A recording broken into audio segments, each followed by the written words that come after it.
Hello, everyone. I'm Bobby Clark. When you use technology, everything goes wrong. This is our first session. I am with Sustainable Business Ventures, and we're a 501c3 nonprofit. I grew up in business, and I've been working with the Four Rivers Group for 2.5 years now, helping find ways to bring jobs and opportunities back to this region. I know you all live here, you know the challenges that you're facing, but you're not alone. Happening all over America in terms of rural communities trying to redefine itself and find ways. Kids grow up, they leave, and they never come back. Maybe visit once in a while. But that talent that's leaving our communities is being missed. We've got to find a way to get a transition. And one of the things that we are going to do is help start this Who Owns the Ice House program. And it's more than looking at just the idea of starting a business. Entrepreneur mindset is just how to deal with challenge in your life. You got to wake up every morning and look at, well, what am I going to do today? What are my problems today? You can either be down, woe is me about that circumstance, or you can say, I'm going to do something about it. Where do you turn? And these next 5 weeks, we are going to go through this book. Talks about a corn farmer, a picker, back many years ago, and he woke up every morning, faced a lot of challenges, and changed his direction in his life, his nephew's life, and other people in his world. And so what we want to do is I need to see if I can get Bill back on the line. Bill, can you hear me? He needs to unmute. As soon as I unmute, I can tell you that I hear you loud and clear. Okay. So this is Bill Shutters. Bill is a certified trainer for the Ice House training program. He's a serial entrepreneur, and I'm going to let him tell you just a little bit about himself while I deal with technology. What I was saying before Bill came on there is we're going to have this session for the next 4 Thursday nights. We are going to have this available so that you can dial in if you can't physically get here. It also opens up this opportunity to share this with others who may have transportation issues. And even though our focus is on the Four River counties, if you're in Graves or McCracken or Callaway or Marshall, we want them involved as well. Because oftentimes we think about our community, maybe a couple of counties around us, but we're really talking about a region here that have a lot of likes and similarities. And by working together, we think we create increase the opportunities for everybody involved. So I'm going to let Bill chat a little bit about himself, kind of give you kind of an overview of kind of where we are and where we're going. But on November 18th, we're going to have a full day session. And that session will dive in more deeply about your ideas, what you think you want to do as a business. If you're already a business owner, great. But if you want to start a business, we can help kind of guide you to the resources that are available. Now, the first thing I want to do before I even let Bill start talking is I'd like to go around the room and have you introduce yourself. And why did you come tonight? And what do you want to get out of this? And and we've also got a sign-in sheet. Hopefully everybody is signed in. We've got other books up here. If you need a copy of the book, they're $15. But we're trying to find a way to even cut that $15 out of the way for some in the Four River counties because we've got others that have offered to help us underwrite that cost. We don't want $15 standing in the way for people to get involved in this particular process. We got a check from the Carlisle County Fiscal Court it was Ag Day funds that were shared with each county, each of the 4 counties last year based on the success of that program. And the money was to be used to find ways to help the community. And so the judge and we meet every other week on the telephone, or at least for me and living in Lexington, to talk about the different activities going on. And the group thought this was a good idea to try to get the community involved in entrepreneurship training.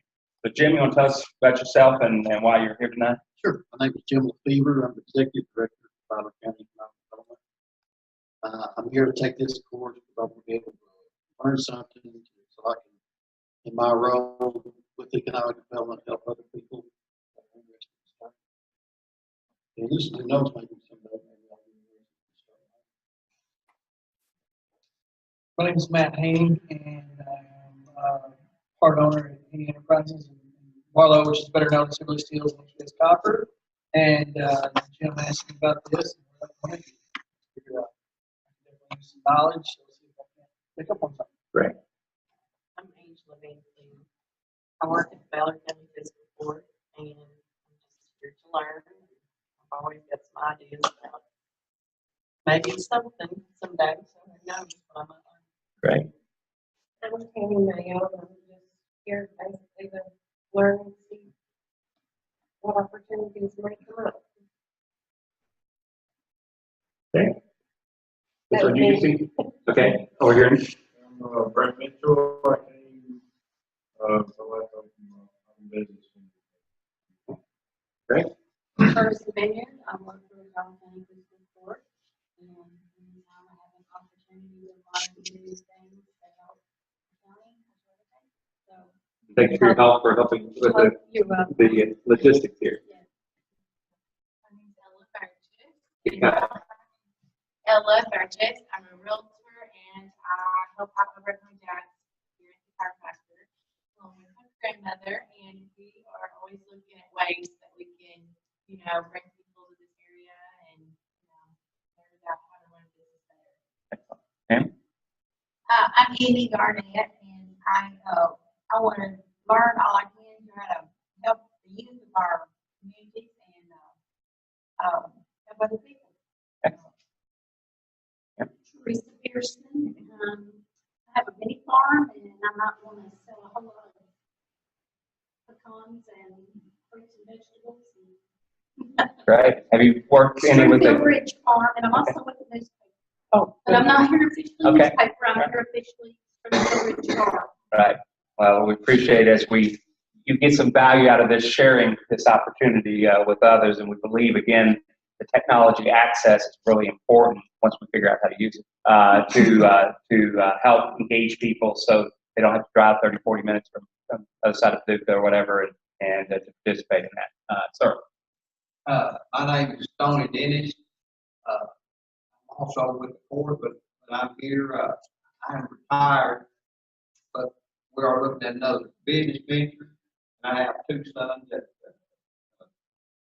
one has already a small business started, and the other one has got a business started. And I'm just looking for ways to something to learn something to value, might be able to help them. Great. Sir. Bobby Barnett. I own a small business and I'm about to transfer to my son. He wouldn't be here tonight, but he's in Florida on vacation. Good for him. Here next Thursday. Okay. Good. Pam. I'm Myra Cook, and I'm the executive director of the Ballard County Chamber of Commerce. And like Jim, I took this course for two reasons. I want to be able to help my members in any perspective, businesses, entrepreneurs out, starting a business. And then I'm also interested in starting my own business. Sir. Danny Newberry. I'm here, I guess, like business more or less, or we're starting a business. And then I'm also an optometrist. I'm hired from there for 4 years. And I may do something like nursing home life here, but that probably is. That's Joy Newberry, and I'm helping out in the retail business. excellent. I'm here to learn. Okay. Megan, tell us about yourself. Megan Cook. I'm originally from Bardwell. I live in Lone Oak though. I have a small boutique here in Bardwell and kind of helped facilitate in this program here. Excited just to kind of expand my knowledge on my business and, take it to the next level, to go online and to the World Wide Web and just see what other opportunities are out there. So. Great. As I mentioned, Sustainable Business Ventures. I started my first business when I was at University of Kentucky many, many years ago. I started a publishing company, and did that for, well, I guess I'm still publishing, but I went on to other things as well. And I learned from my mistakes. I wish I'd have learned a lot earlier other people I could turn to. We published the Kentucky Almanac. It was the first time since 1897 since an almanac John Bradford had published. And we got in every Kroger and every Walmart in the state of Kentucky. We were on top of the world until we found out that Kroger rotates every 2 or 3 months, new titles, they get something new. I sold out of 450 copies of the almanac in the Walmart stores in 3 days. And then I never could get an order back from them because of the logistics of being in Texas. And so you learn a lot, and the whole idea is how do we avoid some of those challenges in the state. And my nonprofit recently got a grant from the Delta Dental Foundation to first of all study the entrepreneur climate in Kentucky. How's it working? People getting what they need from our state government? They spend a few $1 million a year promoting and supporting small businesses, but what's the value proposition? You know, what is the return on investment? Not only just in terms of jobs, but what's the wealth we create so that wealth is being spent in our communities throughout the Commonwealth. And so part of that process, after we do the survey, and I'm going to be sending you an email asking you if you would complete this survey, and we've gotten 725 responses so far. We want well over 1,000 for the end of the year. And not surprisingly, 40% of the survey respondents think the state's doing a poor or very, very poor job helping small business owners. And where we are in this economy, not only in Kentucky and nationally, is that the big business, Verso left. Hopefully something will come back there one of these days. But Verso left. And many rural communities, there just aren't job opportunities. So entrepreneurship can be a pathway to helping individuals and helping communities. How do we look fast forward 10 or 15 or 20 years from now at our communities that are shrinking? Kids are moving away. Glad the kids are, trying to do something here, and somebody mentioned succession. That's key. A lot of folks, get older, they run their business and don't even think about succession. But that ends up losing 1 or 2 jobs or 5 jobs because they're done. They either move away or just retire, and that business goes away. So one of the things we're looking for is grant money to do a detailed assessment of every business in the 4 river counties. And I'm talking about a business that's a lawyer, a CPA, independent contractors, insurance agents as well, so we know who's making a living. Kentucky has 280,000 small business owners, sole proprietors. Some work out of their homes and some work in offices, but they're not getting any support. So we're creating the Kentucky Entrepreneur Network. Imagine, if you're all familiar with LinkedIn. LinkedIn is a networking opportunity to people to put their profile on there and connect with other people. And we're going to create a Kentucky Entrepreneur Network that's going to be focused on the entrepreneur ecosystem in the Commonwealth of Kentucky. As I mentioned, I'm from Lexington, but I've done a lot of work in Eastern Kentucky. The challenges facing Eastern Kentucky, the same challenges that I've seen down here. But there could be somebody like Megan or one of you all that have this idea that you just want to run by and say, has anybody done this before? Well, there could be somebody in West Liberty, Kentucky, or Pikeville that could have the same experience, that would be happy to share that with you, because likely not going to be competitors. Or more importantly, how do you find potential partners? Be able to grow your business, take your idea, and share that. It gets very lonely being an entrepreneur. I've been doing it since 1987. But if I would have had this network or had access to other people with experience, I think it could have helped me reduce the amount of mortgage I have, what I had to put on my mortgage because of my business. And I'm proud to be a co-founder of the Kentucky Entrepreneur Hall of Fame. Billy Harper down in these parts was one of our Hall of Fame members. And I was just proud to be able to meet these men and women that have done incredible things. And, I know them where I can give them a call and say, hey, what have you had this problem or the like? But the idea is celebrating entrepreneurship. So with that, again, Bill, can you start talking, and let's see if I can test to see if they can hear you. Sure. Oh, good. Yeah, Go ahead and tell can you me hear me? yourself. Yeah. Excellent. Well, the picture's coming through very, very well on this end. It's great to see so many people turning out and the room full of young ladies and a few old men. That's great. I'm used to that. But anyway, I am, as Bobby said, I'm a serial entrepreneur. I've started 6 different businesses. Some have done well, some have done not so well, and some I'm still paying for. But that's, that's not that unusual. I must say that in my business experience, my career started out, I was a band director, and I had started 3 businesses as a band director before I realized it helps to know something about business. But that's another story. But in 2000, I sold my last and biggest business. I was fortunate. We had gotten to $24 million in sales and had grown it steadily over about 35 years. And I was very fortunate to be able to have that transaction and then do with my life what was really my passion, and that was helping other entrepreneurs start businesses and grow businesses. So I've been doing that ever since.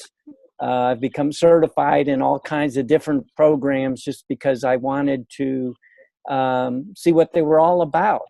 And the Ice House program has been really attractive to me because it's created by entrepreneurs, and it's got a lot of video in it, and the video is of entrepreneurs. And as they like to say, so it's a program designed by entrepreneurs for entrepreneurs. But it takes a different approach. As Bobby said, it deals with the entrepreneurial mindset.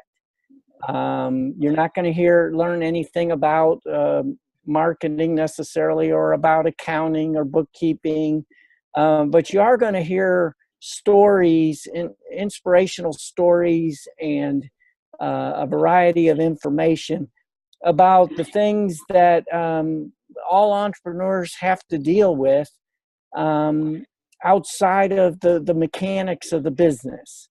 The videos, there's over 100 videos in the program. You'll read, I don't know if anybody has finished reading the book. It's a pretty easy read. You can get through it pretty quickly. We're gonna dig in and talk about it over the next 5 weeks, but it's a pretty easy read. And it's a really cool story. And out of it came some principles that I think most entrepreneurs really can relate to. How many people, Bobby, maybe you can see all the hands, I can't, but how many people have actually started reading the book and have gotten through, maybe the first chapter or so? Anybody? Yeah, two or three people have. Okay, great. Good. Well, it's good that a lot of people haven't started yet, because hopefully after tonight, you'll run home and stay up till 2 or 3 in the morning and really dig into it. No, it is an easy read. It's fun. But there's 2 things we're going to be talking about. One is the book, and the book is a story, and it reveals 8 principles. But then there's also a program. And when we get to the last session, we're going to be going much deeper into the program. And the program is actually loaded with all kinds of tools and exercises that kind of get you doing things, not just hearing about it or watching a video. Bobby, it might be good with that introduction at any time if you want to do the kind of cue up the first video. The first video is by Gary Shoniger. And Gary Shoniger is a guy, you'll read at the beginning of the book, kind of his story. He started out kind of as a handyman and built a construction company and made every mistake you could possibly make, just like I did. And like a lot of us have. But he really got into studying, gosh, what do the successful guys do that's different than what I do? And so he started going around the country video. He was an amateur videographer and started going around and interviewing successful entrepreneurs. But interestingly, he didn't look for the ones that had PhDs or had a lot of money to get started. He started looking for the ones that had interesting stories and succeeded out of the most difficult situations he could find. And that's a lot of the stories. For example, there's a story about a guy that was in the wrong place at the wrong time and ended up going to prison because of it. Got out of prison, nobody would hire him. The only way he could make money was to start his own business, and had a lot of success doing that. There's a father and daughter story where father was not able to feed his family, and he had a teenage daughter, and they teamed up and had success. There's another guy who was picked in his high school graduating class least likely to succeed. And by the time he was 25, he sold his first business for $25 million. When you hear these stories, you'll see like, well, gosh, these people, they're pretty ordinary. What did they do? What happened here that made them successful? And that's a lot of the content of this program, talking about passion and talking about opportunity and talking about all of the things that we never talk about when we're talking about business. And I think Gary does a little intro on this this videotape that'll give you kind of an introduction to the program. When people hear the word entrepreneur, they think it means starting a business. It really means so much more. The Ice House Entrepreneurship Program is a new learning program designed to inspire and engage students in the fundamental aspects of entrepreneurial thinking and the limitless opportunities that can provide. The course is built on a multimedia learning platform that enables students to learn from the first-hand experience of those who have empowered themselves by embracing these fundamental concepts. The students can learn from examples like Palwasha Siddiqui, a young woman who overcame seemingly insurmountable odds to pursue her dream of empowering women in the Middle East. They'll learn from people like Ryan Blair, who will describe how a chance encounter with an entrepreneur transformed his life. The course is really designed to teach three main things. It's designed to help students identify and evaluate opportunities that others overlook. It's designed to help students identify the specific beliefs and assumptions that drive the behavior that enables entrepreneurs to succeed. Most importantly, the course is designed to immerse students in real-world entrepreneurial projects that will help them develop entrepreneurial skills. Entrepreneurship is more than a business discipline. It's really a way of life. In today's world, whether it's biology or business, economics or engineering, entrepreneurship is a mindset that can empower anyone to succeed.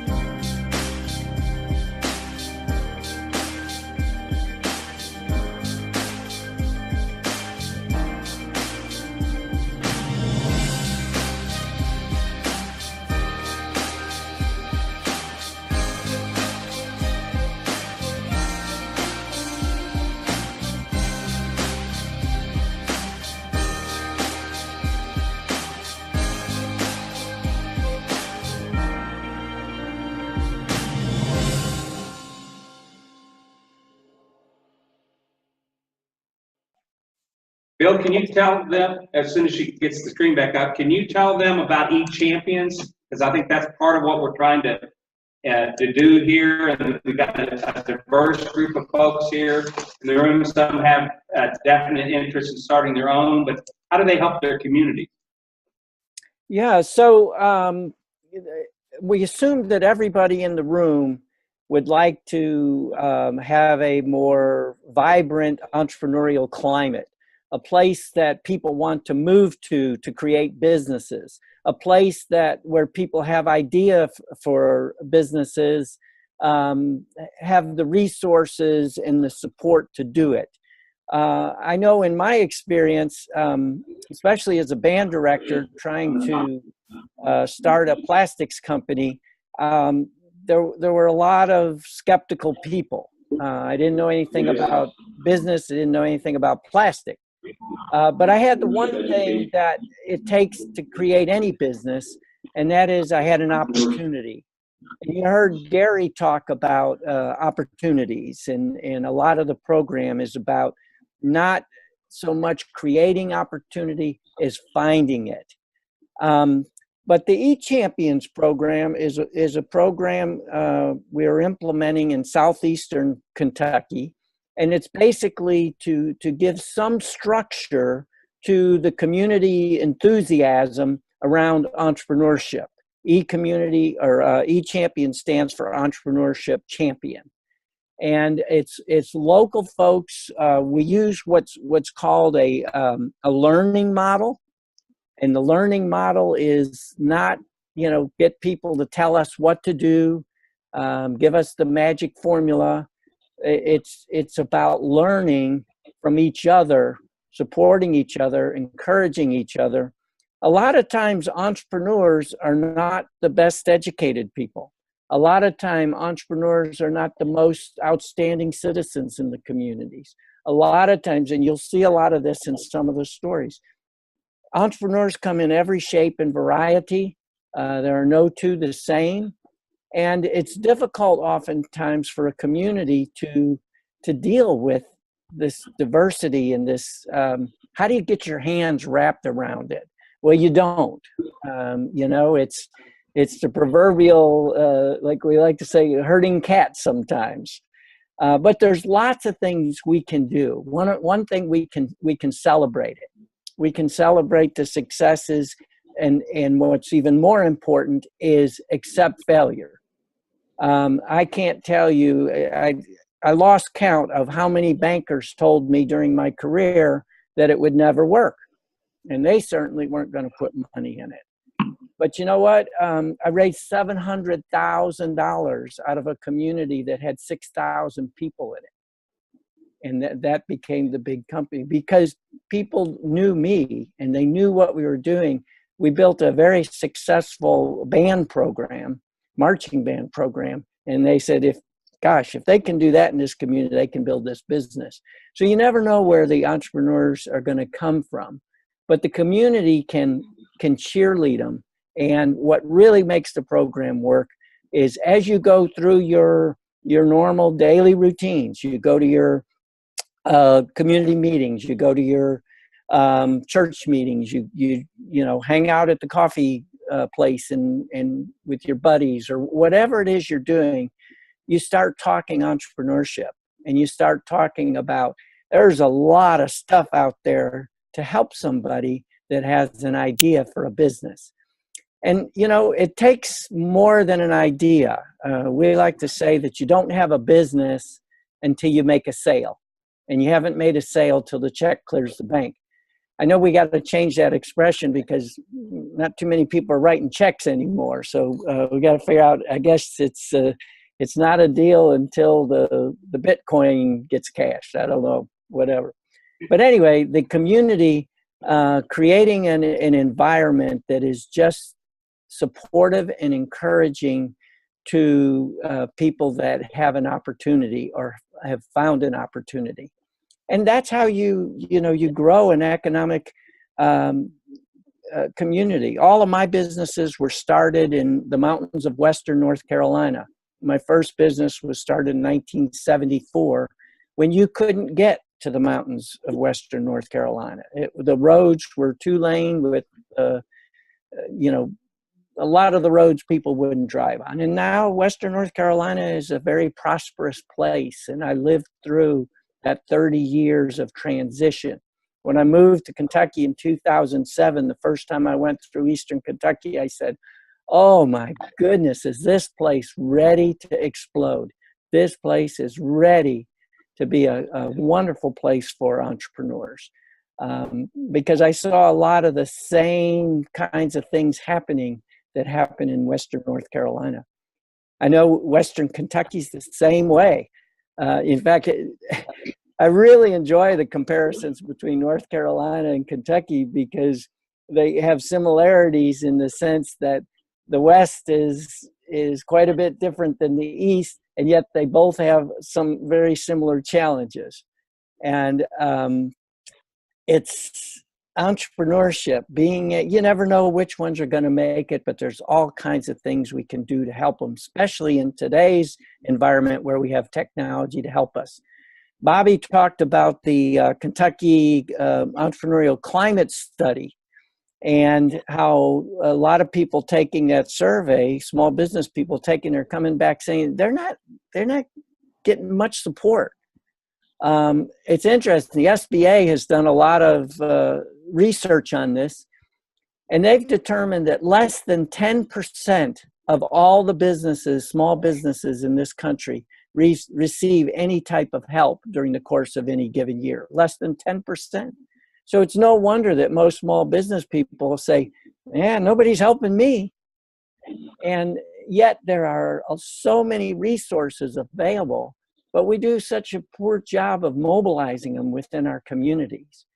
And the Ice House program and the eChampions program, and I can do a whole presentation on eChampions, it's basically designed to mobilize the community around the idea that entrepreneurs create economic development. It gives you a sample of, as I said, this is a web-based program, and it's got a lot of video in it, and the video is broken up into what I like to call nugget size, the kind of thing that you can look at in 6, 7, 8, maybe 10 minutes. There's a lot of assessment tools with it to see if you're getting the key points, a lot of discussion and a lot of activities. Again, what we're doing over the next 5 weeks is focusing on the book, the story, and creating a conversation about, okay, how do we take our community and make our small business people feel more supported, get them connected to more resources, and when we get a business that is got opportunity, we make sure that opportunity is fully realized. So one of the things Gary talked about again is opportunities, and I told you that we measure a business based upon it having sales. And research has been done that says if you have a new idea, something nobody's really done before or heard about, and you want to introduce it to the market and scale it, it's a pretty expensive proposition. In fact, the research shows that to take a new product nobody knows anything about and introduce it and get it widely exposed and scale, you can talk about starting with about $1 million marketing budget. That's what it takes to launch it. However, the starving crowd story goes like this. If I was to come out to Western Kentucky and take one of you on and seeing who could sell the most cheeseburgers, and we were to have a contest, I would tell you that the contest is rigged and I'm going to win. But just to give you a half a fighting chance, I'll let you have the best cheeseburger. I'll let you have the best location. I'll let you have the best price. But I only want one thing. And if I have that one thing, I'm going to win the contest. And of course, Bobby's already given the punchline away. It's a starving crowd. If we can find starving crowds, and when I do mentoring with small businesses, one of the first questions I ask them is, where's your starving crowd? Where's your market? And the discovery process in the Ice House program spends a lot of time literally asking people, you know, what are you hungry for? Here's what I have. Here's my idea for a product.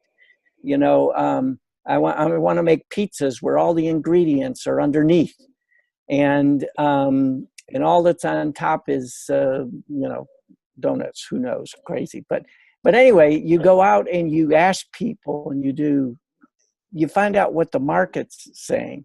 And if the market says, well, you know, that sounds pretty interesting, but really I wish the ingredients were on top, well, that's what you need to know. If you just go out and start selling pizza with the ingredients underneath, you're going to have resistance to it. So finding out what the starving crowd, where they are and what they want is so much easier. When we talk about, all of my work has been in rural environments, because rural environments are more challenging than urban environments, in the sense that our entrepreneurs tend to be more isolated. They're spread out. We don't have that critical mass that you have in an urban setting. Well, in what we're able to do with the Ice House program and the concept of the starving crowd in technology is go to other places. We know in a rural environment, in order to bring new dollars into the environment, we have to do more than just sell things to each other. We either have to ship something out, services or product out of the region and bring money in that way, or we have to bring people into the area and get them to empty their pockets before they go home. That's how you create new money. Now, once we have new money, we can move it around and we can get 6 times the leverage off of it, but we still have to bring that new money in. And so a lot of the discovery process and looking for starving crowds is using technology to find markets that will come to Western Kentucky, or finding markets that we can ship product and services to, and they'll send us their money.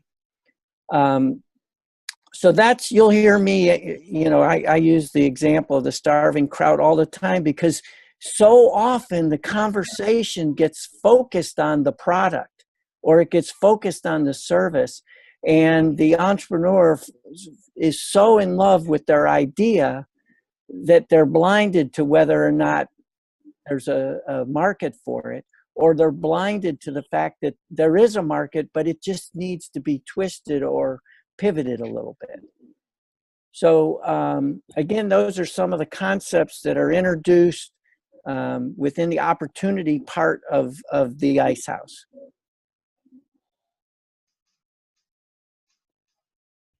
Okay, we're gonna play a video.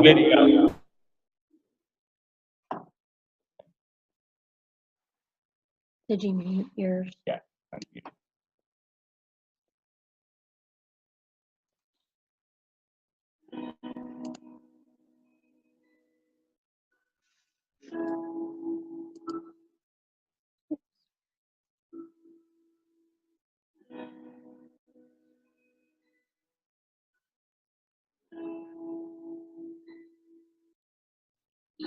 In the Deep South of the late 1950s, opportunity for most men little more than getting a job in the cotton fields, working long, hot days for meager wages.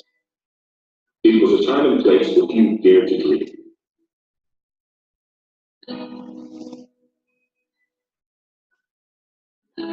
I know what got me on this journey.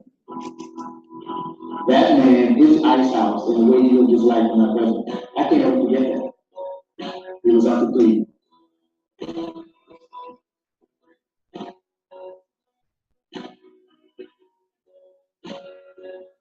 There was this one man within my community that I knew intimately, that got up every day of his life, got in his truck, and went to his business.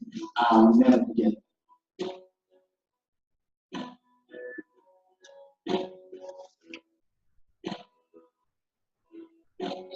Today, the lessons Clifton Talbot learned from watching his Uncle Cleve grow to a role as an unlikely entrepreneur have led him to success in his own right as an author, entrepreneur, and Pulitzer Prize nominee. I was thinking specifically about me, about my journey and what had happened and what had caused me to end up at the place in my life where I now stand. And there was no question it was Uncle Cleve. Through a partnership with the New Marion Kauffman Foundation, the story has also been transformed into an interactive online learning program designed to immerse students in the entrepreneurial mindset of freedom life. Who owns the Ice House? A powerful and compelling tale that distills the wisdom and influence of Uncle Cleve into the 8 life lessons that empowered Talbot to become what Time Magazine referred to as one of our nation's most outstanding entrepreneurs.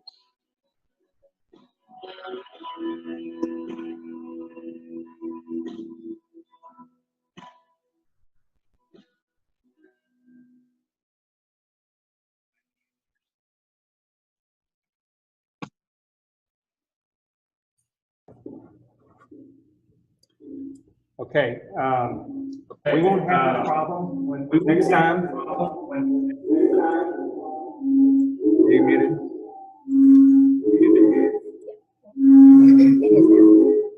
It's still messing up. Why don't you close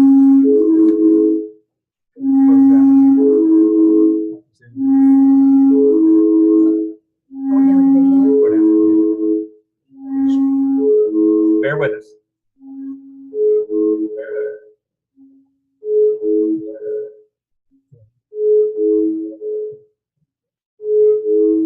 Okay, so we won't have this problem in Lexington over the next 4 weeks with the technology. We're also going to, I'm going to send out some of the videos that we really wanted to watch tonight. You can watch in your own time and point you to some of the directions of where we're headed on this process. What we'd like to accomplish the next session is for each of you to read chapter 1 and chapter 2. And the idea in what we hope to get to today was the ability of reading a little bit and then have that discussion for efficiency purposes. I think it's going to be better for everyone to be able to take the book home, read the first 2 chapters, and then the way it will work next week is that we've got a series of discussion points. What did you learn? What questions do you have? And it starts to get into this gentleman's life and some of his life lessons.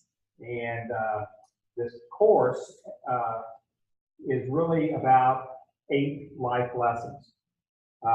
It's the power to choose. It's kind of number 1.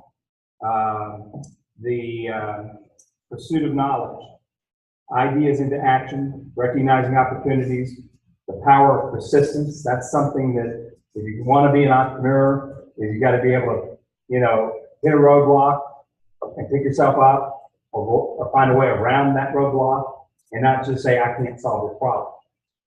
And these life lessons that you have will help you even if you're not running a business, because we're all thrown curves.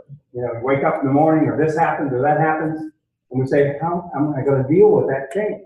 And this is about stimulating the mindset to work around that, as most successful entrepreneurs have done. Building or creating community, that's where that network, part of that network, but the network can be right here in the Jackson Purchase area. Building your brand, who you are, what you have to offer, and then creating wealth. And what we're going to do, and I'm just going to read through the highlights of lesson 1 and lesson 2 so that we can get on the same page as the starting point. The first step is the power to choose. Choose what you do when you get up in the morning. Choose what you do when you're faced with those circumstances that I was referring to. And basically it says life is not a lottery. The ability to choose the way we respond to our circumstances is fundamental to the entrepreneur mindset. Using real-world examples, participants learn to recognize how choices rather than circumstances will ultimately shape our lives. Number 1, influence. In chapter 1, these are things I want you to kind of pay attention to as you're reading through the book, and we're going to talk about these issues next week. In chapter 1, we'll learn how the environment can influence our mindset and the decisions we make, decisions that may be holding us back. Number 2, how do we react versus respond? Chapter 2 examines the difference between a reaction and a response. The students, participants will learn how entrepreneurs respond to their circumstances rather than react to them. That's a conscious thought. Oftentimes we're all emotional people and we react, and sometimes it's better to think through the thing and develop your response going forward. Number 3, locus of control. Chapter 3 introduces the concept of internal versus external locus of control. In this chapter, we will examine both perspectives and discuss outcomes of each. Number 4, vision. Under the power to choose, in chapter 4, we learn how entrepreneurs use their imagination and vision to access the greatest powers they have, the power to choose. Now, also recognizing opportunities is lesson number 2. And we want to look at the problems are often opportunities in disguise. You know, when you need something, when you run into a problem, you're probably not the only person that's run into that problem for. If it's a big enough problem that a lot of people run into, coming up with solutions or a methodology, a service or product to solve that problem is an opportunity there to pursue. Entrepreneurs are problem solvers, and the secret to their success lies in their ability to identify problems and find solutions. Participants learn to identify the problems and use their knowledge and experience to find solutions. I will consider this program a success that at the end of the 5 weeks, we get through that process, that you're just thinking differently about your life and your circumstances and your community and how those circumstances that you can contribute or engage other people to contribute to address some of these challenges. Number 1, in the search for an opportunity, in chapter 1, we'll examine the importance of balancing the right idea with our abilities as an entrepreneur. Number 2, problems or opportunities. In chapter 2, we'll examine some of the fundamental concepts and the underlying assumptions that enable entrepreneurs to identify opportunities regardless of their circumstances. Number 3, simple solutions.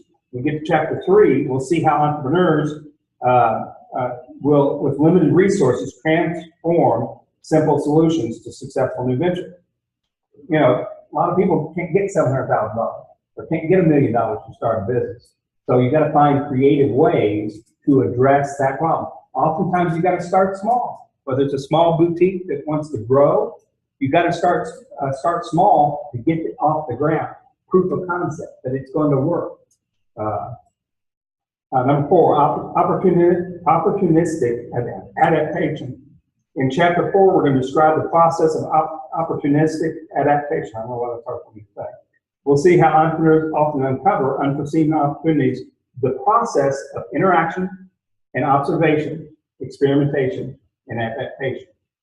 Number 5, prior work experience. In chapter 5, we'll discuss where to look for opportunities. While some set out in search of a big idea, like Bill alluded to, we'll see how entrepreneurs learn to identify the opportunities in their own backyard, as he was referring to. There's a problem. If it's a big enough problem, then you can come up with ideas and solutions to address that. Enthusiastic and somewhat inexperienced. Contrary to popular belief, we need not to be an expert to become an entrepreneur. As Bill said, most people aren't experts in a particular field, but they have an attitude, a motivation. They have a way to pick themselves up and a way to work around the problems they see. Inventor as an entrepreneur. Chapter 7 will learn directly from a very successful inventor and entrepreneur who will describe the process of identifying problems and finding solutions.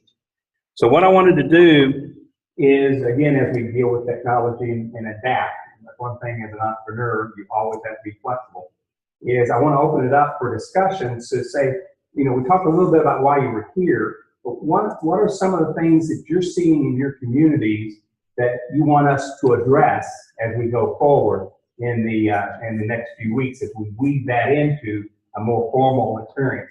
As Bill alluded to, next time we'll probably have 4 or 5 3-minute segments of actual individuals that have been through it, tell their story.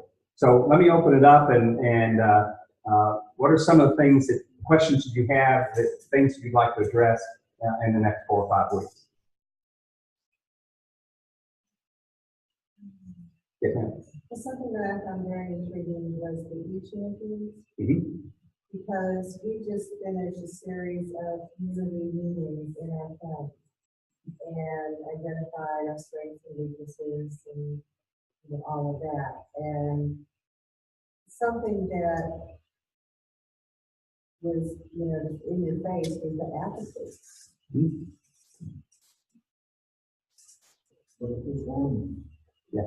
Yeah. I mean, how do we, that's what, in my role is, how do I generate enthusiasm for our citizens to do this? And step out on faith with an idea that they have. Right. And in a minute, I'm going to let Bill talk more about the champion. Go ahead, continue. Well, it's just a real tough thing. And as you pointed out, our best and our brightest are leaving and they're not coming back. So, we were looking at all different ways and how can we attract them back here. And I think we've identified a lot of different ways that we can do that. But, the ones that have been gone for a while, I don't know how we're going to get them back. But, we've got students graduating this year. Can you plant that in their mind now? This is a place, this is a region where if you are willing to step out, that you can definitely. Well, we need to start in middle school. By the time they get to high school, almost out of high school, they're either going to college or looking for a job, and since there's very few jobs around here, are going to leave. One of the things that you addressed there about getting our kids to come back is Bill and I put in a grant application. ET comes home. The whole idea was entrepreneur training. How do we incite or encourage the youth that have left to come back home and either take over a business that the aging parent or aging community member is dealing with, or come up with something new to do that. Bill, can you hear me, Bill? Yeah, I hear you. Can you hear me? Bill, can you hear me? I hear you. Can you hear me? I'm not hearing him. Hello? You want to put, I'm going to have Megan dial back in and shut mine off. Okay, I'm here.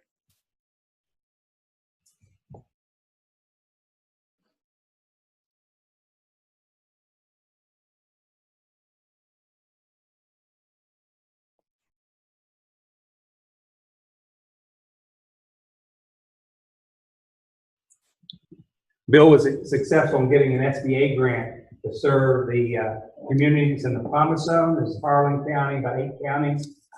They've seen 10,000 jobs lost since 2008. And for every job in the coal mining industry that's lost, there are 3 other jobs, whether it's the restaurant or the business, the local business, that are also lost. Devastating. One of the challenges of doing what we're doing here today, and will continue to do going forward, is how do we get, this is a great turnout. A great turnout.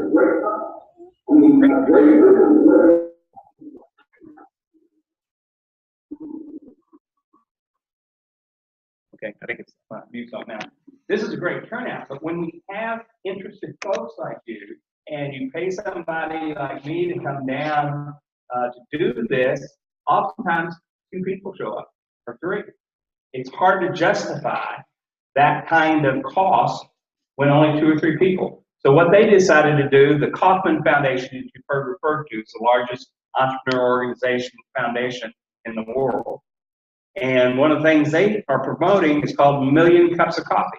And the idea is to put a large screen TV in all 8 or actually 10 of those communities that Bill is working on in Eastern Kentucky. But a large screen TV, and every Monday at 7:30 or at lunch or whatever the case is in a coffee shop or a restaurant, that we can get together and network about ideas in real time. So if only 2 people show up in 10 counties, 10 locations, we got 20 people. Then there's a critical mass. And it doesn't matter if you live in Pikeville or Harlan or live in Kendall. I mean, that is an opportunity to bring together, and we want to find resources to do that going forward. So, Bill, can you hear us? How did we have that earlier? Can you hear me? Okay, go ahead. Okay, good. Excellent. Yeah, I've been Yeah. able to hear you even when you couldn't hear me. But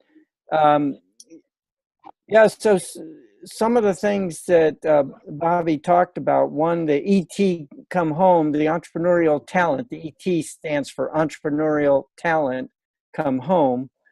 The idea there, it actually utilizes the Ice House program, and it allows people that have left home, have gone somewhere else to explore the possibility of a business that has a starving crowd or has the potential back in Western Kentucky. And they can do all that exploration from wherever they are. So they already know before they make a commitment to it that there's some feasibility associated with it. At the same time, we're able to line up resources so they can either start the business from where they are and then move it here, or be able to actually start it here and come back to the area. So that's one program. The other one is the Million Coffee Cups by Kauffman, again utilizing, we use coffee shops that are spread out across 22 counties, and we can connect them together and have interaction.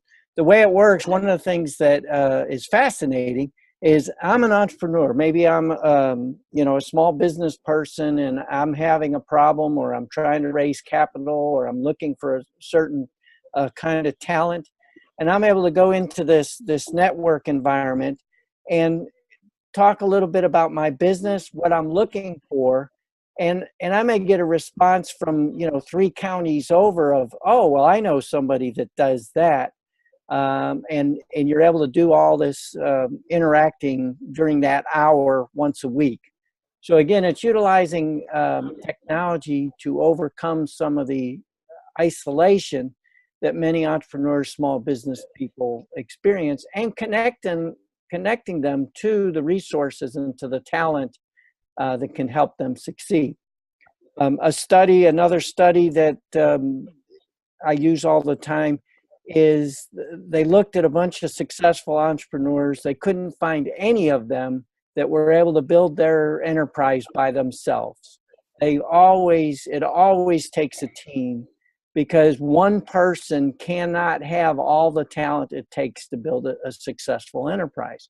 You will hit a wall somewhere where you can't go any further. I certainly experienced that in my life, but those teams can be built.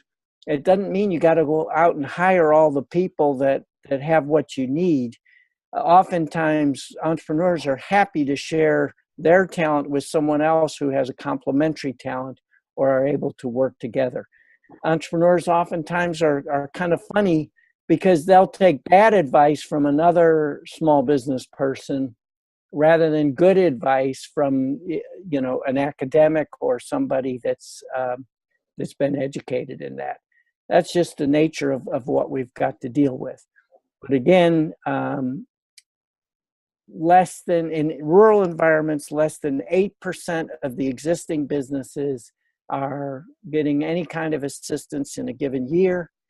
And most of the startups fail because they're focused too much on the product and not on the market. He says assistance, what kind of assistance? Government grant? Do you want me to unmute? Do you want me to mute? Yeah, one of the questions, when you said assistance, what kind of assistance are you talking about? Is it local government and the like maybe SCORE? And then can you talk a little more about eChampions? Yeah, so I use assistance in a very broad way.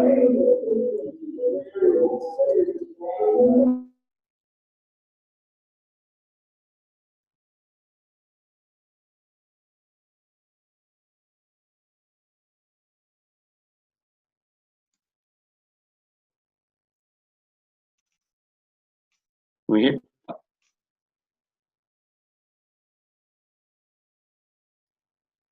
Can you hear me? Yep. Okay, great.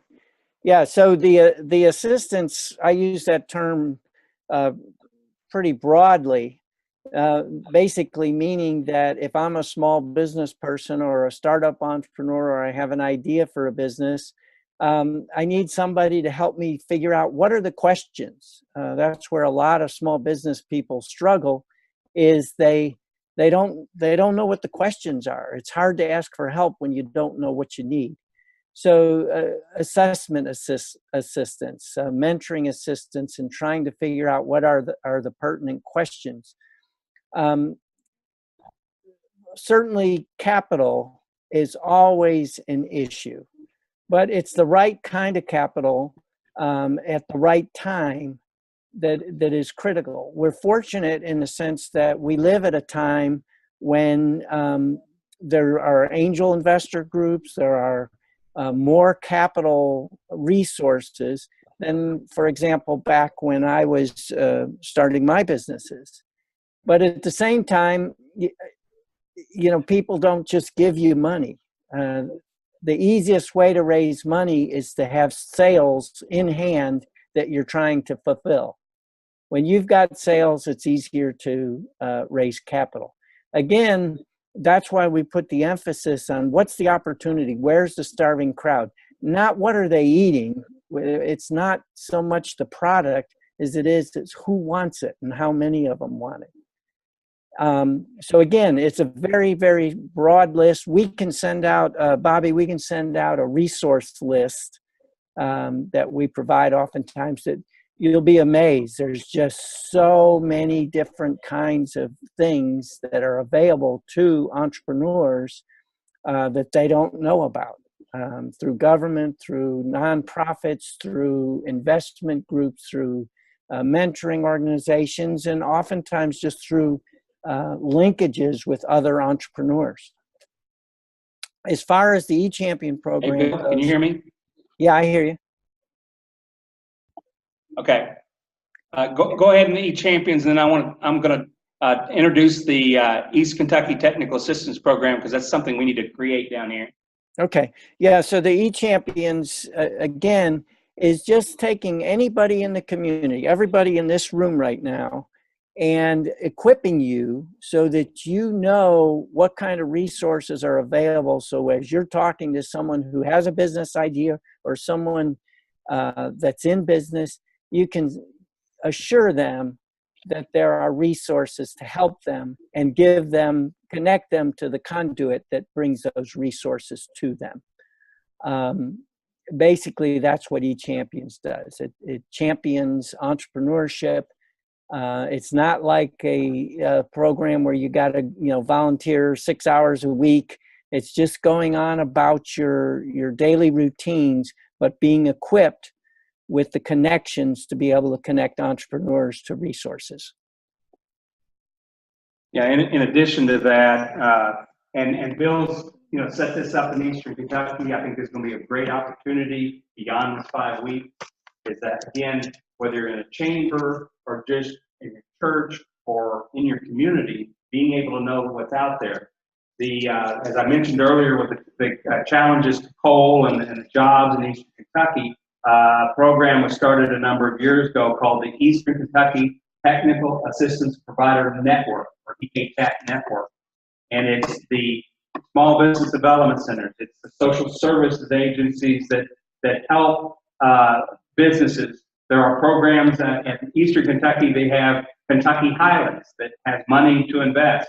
There's the MESA, the Mountain Association of Community Economic Development. They've got over $1 million to loan to businesses, but people knowing that they even exist is one of the challenges. You can go in there with a 6-page concept paper, and they'll loan you $2,500 on your signature. The idea is in order to create jobs that isn't coming from industrial things, is to create entrepreneurs in that business. So that's a program that they're doing, but people don't know about it. So this network has been created to be able to meet quarterly, or actually we're going to use Zoom and once a month, be able to meet more often, because we're all spread out in Eastern Kentucky or Lexington. and be able to connect and what the challenges are, who's doing what. Mason, for example, also has a program that they've just announced, is if you crowdsource, you're familiar with crowdsourcing, GoFundMe pages and other ways to solve social problems, is you can also crowdsource, and there's some new tools coming out in this particular area. You got a good business idea, you can crowdsource to investors. An investor may only put $100 or $1,000 or $10,000, but one of the things the research shows that if you invest in 9 or more opportunities, then you're probably going to, and you scrutinize those opportunities, you're probably going to be successful and get a positive return. If you invest in 2 or 3, 95% of all business fail in the first 5 years. But the idea is you pick through and find a way and say, I'm gonna invest $1,000 a year, 110 different businesses. And there's new crowdsourcing tools that are doing this. But Mason has a program, if you raise $10,000 through crowdsourcing, they'll match it with a loan for $10,000. Because they know you've got something on the ball because you're actually out there doing it. As Bill talked about, you know, you've got to have a market, you've got to have sales or be able to convince a banker. In February, I met with about 15 bank presidents around Kentucky about our Kentucky Entrepreneur Network and what we were trying to do. And I said, are you getting tired of telling your customer, no, I can't make that loan? And every one of them nodded their head. I said, we want to become your partner. The network we're creating wants to become your partner, so you don't have to say no. Say, hey, start here first. You know, get them to the Small Business Development Center. Get them to the Kentucky Innovation Network. Get them to a network where they can bounce an idea off and get the resources they need to come back to the bank after they've got the right kind of business plan and market. You can have the best idea in the world, but if you don't have the market and who's going to buy it and how you're going to reach them, then you're not going to be successful in that. But there are people that tried and failed and tried and succeeded, and we got to find a way to connect all of those dots. And so I'm going to let Bill close here in a minute. And other questions before we do that from the group? Okay, and what I'm going to do is, again, send out an email to everyone with some videos to watch beforehand, once we wanted to show tonight, and let you do that. Read through chapter 1 and chapter 2. Make a list of questions that you have that, you know, you didn't understand this, or how do I do that? You know, that particular idea that came along. And you'll all have my email address, and you don't have to wait till next Thursday to send me that email. If something comes along, you want to bounce an idea off between now and then, please don't hesitate to email me. And again, the next 4 weeks, I will be operating out of Lexington, so we won't have this reverberation issue. But I'm here to stay. I've had a great experience working with Jim and the Valley County groups, and it all came about because they were interested in Riverport. And I got involved in helping find grant opportunities and did a report for the Valley County Economic Industrial Development Group. And we're just, again, trying to find opportunities. We are going after a grant application to do 2 things. One is to dive into deep detail. I'd like to conduct entrepreneur training from the business concept side we've talked about, all the way to the business planning side of the equation. As I talked about the market analysis, competitive analysis. A lot of people I've talked to says, I don't have any competitors. This is new. Nobody's doing this. They're always competitors because there's usually an alternative solution or a different way to get to that thing. So understanding your market, understanding your competitors are critical factors. You don't have to write a 50-page business plan, but you've got to be able to answer those questions to potential investors or to banks. So Bill, what closing remarks do you want to make before next week? Yeah, so again, as you read the book and you hear the stories, really the purpose of the whole program is so that you feel energized about entrepreneurship in your community. That you listen to these stories and you listen to some of the concepts and what's going on and saying, gosh, you know, we can do that. We can adopt the attitude that creates a fertile environment for entrepreneurship. It's just not that hard. And once you create that environment and that positive networking and connection to resources, you will get results. It's the success stories that you'll hear in the videos, as well as the success stories of communities across the country that have used this to help spur entrepreneurial development, attest to its effectiveness. We so often, unfortunately, in our communities, see all the problems, see all the challenges, and we don't see the opportunities. And hopefully by the end of reading the book and talking about these things, you'll be encouraged. Thank you, Bill. In closing, I mentioned my company name, Sustainable Business Ventures, or one of my companies, but Sustainable Business Ventures is our mission is to help difficult to employ individuals create their own job through self-employment. I've had the pleasure and the blessing in 2009, I got an opportunity to train low-income youth on how to start a business. I got this opportunity in Central Kentucky through a workforce investment board, like your PAD, Purchase Area Development District. And I had an opportunity to engage these low-income youth. I hired, let's see, it was 17 Green Team coaches, teachers from local schools. I was able to get facilities at mostly schools and one community college. At the same time, I heard about another grant opportunity of the Lincoln Trail around Elizabethtown that wanted to create a green entrepreneur leadership institute. I thought that was fantastic sound. I've recycled into those things, but I was not a sustainability guy. But I was very fascinated. And so the day I signed the contract in Central Kentucky, I filled out a grant application and partnered with the Hardin County School System and got a $200,000 grant to train additional. So in that summer, I trained 175 low-income youth, our 23 Green Team coaches in 19 Kentucky counties. The day we started the program, I had curriculum that day, but I didn't have curriculum the next day. So I had videos, I had different ways. And as an entrepreneur, you believe you can do anything. And so I just got out there and did it. I even had to teach the first class in Washington County because the last minute teacher we got had to go through a background check before she could even do it. But that experience that summer, working with these young people, they were paid minimum wage during the summer. And I convinced the grant folks to say, hey, when they come do their business plan competition, the teams we put together, and they couldn't pick their teams, we picked the teams for them. So they couldn't just buddy up with friends. They had to meet new people.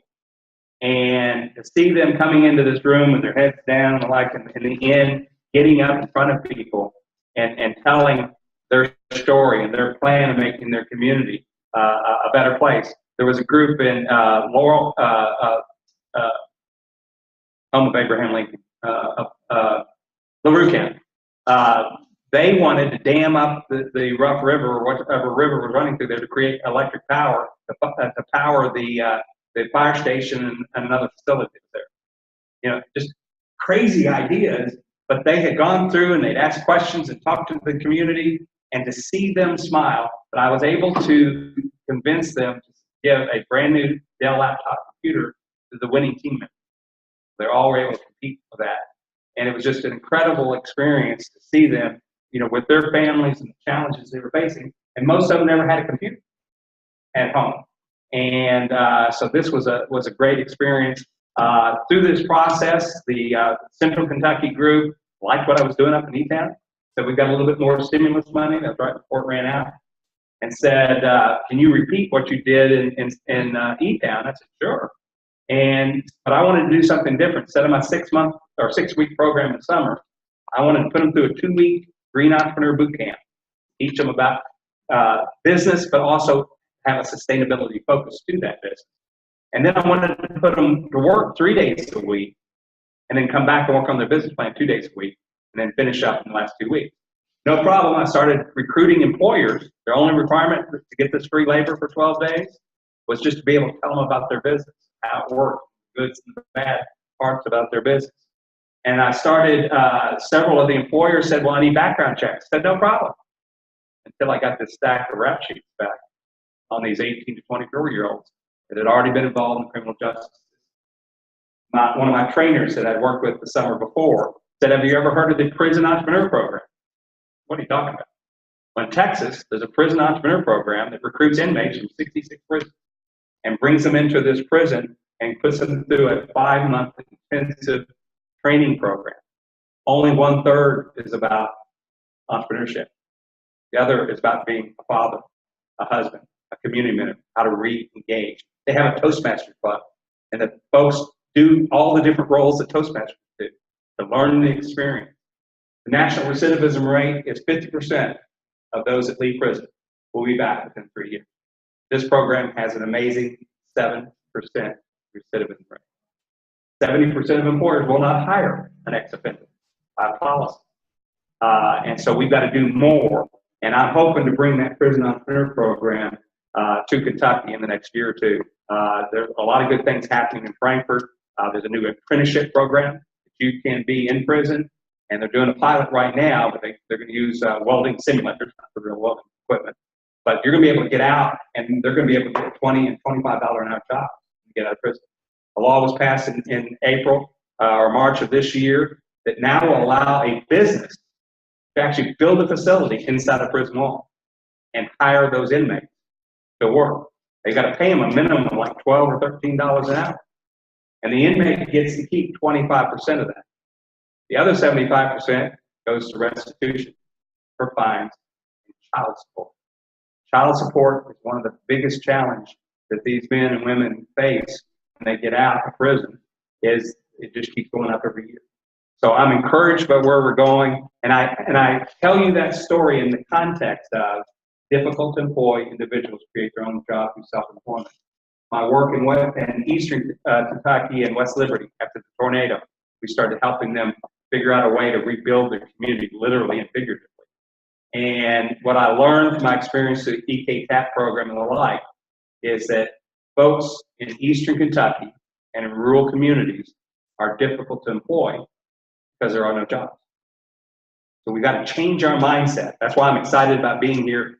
Why I'm excited about continuing to do this stuff is because we can each make a difference by, again, through your churches, your relationships, and let's create this Jackson Purchase technical assistance program so that we can identify the folks, so whether you're a chamber or any other social service agency, it's how to get them in a room on a quarterly basis or whatever the time is, to identify the needs and support. Again, I think I said earlier, entrepreneurship can be very lonely because you pretty much have to face those challenges yourself. But we want to find a way to create a network so those stories can be shared. And we want to hear from other entrepreneurs in the community that have been successful. One last thing in closing is I also want to start a program that is going to help us identify successful people in these 4 to 8 counties, Billy Harpers of the world, that have been very successful. Can we create a capital access fund that would be used to help incentivize and invest in local business? I think that's going to be very critical. As our kids leave and we get older and we die, that money leaves these communities forever. We need to take a proactive stance of how do we preserve that wealth? How do we create that? So either ET come home or other ways, but how do we get that that resource to stay? The state passed a law through the Kentucky Philanthropy Initiative campaign to create a law that you can get extra tax incentives if you donate part of your estate to a community foundation. I know we have a Western Kentucky Community Foundation. Want to get them more involved in this particular process. Again, how do we invest now so that the young kids today will have something to grow up in and prosper in their community? Any final questions? If not, thank you for your patience. I assure you, assuming an act of God doesn't get in the way, it'll work much better next week. So please come and you can invite others to attend. Between now and next Thursday, we'll get the, if it works right, we'll get the video online, what we went through, and we're going to share that ongoing so somebody can catch up. If they miss 1 or 2 of the sessions, or if you just get busy and can just work out of your home for that Thursday night session, it'll be good. So thank you all for coming. And again, this was a great tournament. I was very, very impressed.